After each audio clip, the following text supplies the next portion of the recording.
welcome back to our February parent training. This month we are talking about automatic behaviors. This is our last function of behavior to talk about in our functions of behavior series, and then we will be moving on to a new topic next month. Stay tuned because I'll be sending out a parent survey soon to figure out what you guys want to learn about next. And I look forward to your feedback. So let's get started. Okay, so automatic behaviors, they usually occur because they satisfy one or more of the child's 5 sensory needs. That can be smell, sight, touch, hear, and taste. Commonly observed behaviors in children with autism especially that typically serve an automatic function are hand flapping, toe walking, mouthing objects, pacing, spinning, eye gazing, and a ton of others. But basically, these are things that a child engages in because it feels good to them. It's satisfying one of those 5 sensory needs, and that means it's intrinsically reinforced. The funny thing about automatic behaviors is we all have them. If you think about yourself and things that you kind of catch yourself doing, maybe when no one else is around or when you're feeling nervous. I know I twirl my hair a lot when I am just spacing out or not paying attention, and that's definitely an automatic behavior that I have. I know a lot of people have, they sing in the shower, they might constantly be shaking their leg or tapping their foot at their desk, biting your nails. These are all automatic behaviors. They aren't maintained by attention, they don't get you access to anything, and they don't help you escape, a work task or something. So that means that it must be an automatic behavior. It's something that just feels good. It's something that you do because intrinsically it's motivating for you. So how do we know if a behavior is serving an automatic function? When the behavior is not paired with a specific antecedent, such as a demand was placed, or maybe they just saw ice cream, a highly preferred item,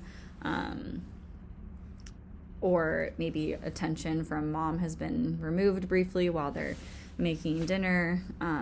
If there's not a consistent antecedent that occurs right before that behavior begins, then we pretty much can assume that it must be serving some automatic function.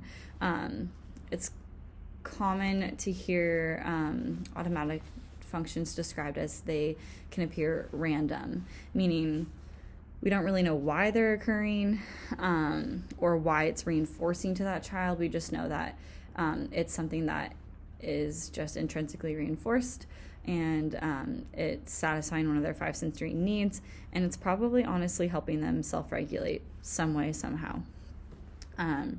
So that's how we can kind of assume that it is an automatic function. So what do we do about it?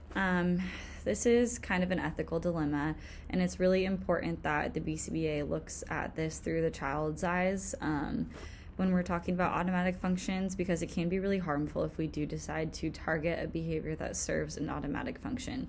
So the first thing that any BCBA needs to ask before we decide to target an automatic behavior is, does this behavior impede the child's daily functioning? And that can kind of tie back to in ABA, we only target socially valid behaviors. We only work on things that improve the child's social validity, meaning it has to better their life in some way, some form. So we would only target this behavior if it's impeding the child's daily functioning. So if the answer to that question is no, then we do not target the behavior. This can definitely be harmful to the child. This behavior is helping them self-regulate in some way, and it's something that is important for them to be able to engage in when they need it. If the answer is yes, if this behavior happens so frequently that they can't, attend in class. They can't go to the bathroom independently because they can't stop, engaging in that behavior. Or if it's a private behavior that, should really just be done in the child's bedroom or somewhere private, and it's happening out in public, that's something that we can target as well, because that's impeding their daily functioning. And so those are examples of maybe when we would need to target an automatic behavior. So that in that case, we would do our best to find a more appropriate way for the child to engage in that automatic behavior. And that would be, maybe we need to replace it because it's something that hurts them. Like maybe they engage in biting their finger severely, or something that's harmful to their body. So we might need to find a new behavior that is more socially appropriate, that also serves that same sensory need that they're getting out of that behavior. Or we can come up with teaching settings in which the behavior is appropriate to engage in. I know we don't like to talk about it, but when our teenagers are going through puberty, masturbation, we have to teach them when that's appropriate and when that's not appropriate. If they are engaging in that behavior outside of their room or the bathroom or a private event, that could be severely damaging to their daily functioning. So we have to teach them that that's a private behavior, which settings it's appropriate in and which settings it's not. So that's how we approach automatic behaviors. First, we need to ask, does this behavior impede the child's daily functioning? If no, then we don't target it. If yes, then we do our best to find a more appropriate way for the child to engage in that automatic behavior. Tools that are helpful. If the child engages in mouthing of inedible objects or unsafe objects, maybe they like to put Legos in their mouth, or maybe, they like to pick things up off the floor that might not be safe to ingest. We like to suggest shoe necklaces. This can really help for some kiddos.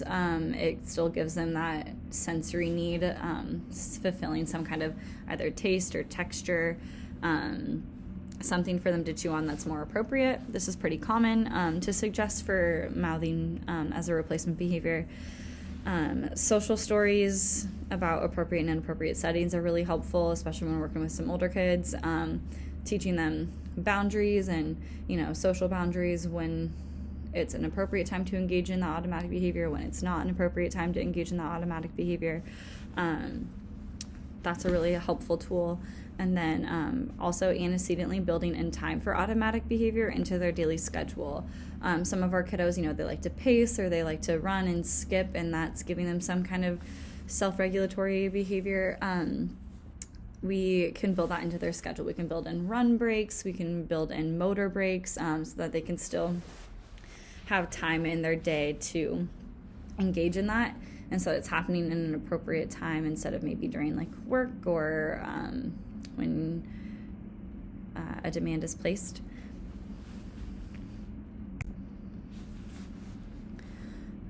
If you have any questions, please don't hesitate to reach out. This was a pretty short presentation because, as I mentioned earlier, automatic behaviors, we don't work on them unless it's absolutely necessary. And when it is necessary, it's usually a very individualized situation. So if your child does engage in automatic behaviors and you have more specific questions, please don't hesitate to email me so we can talk more specifically about your kiddo. So I hope this was a good overview for you, and if you're curious at all, please don't hesitate to reach out. My email is listed below, jalen@pacificnorthwestautism.com. Thank you.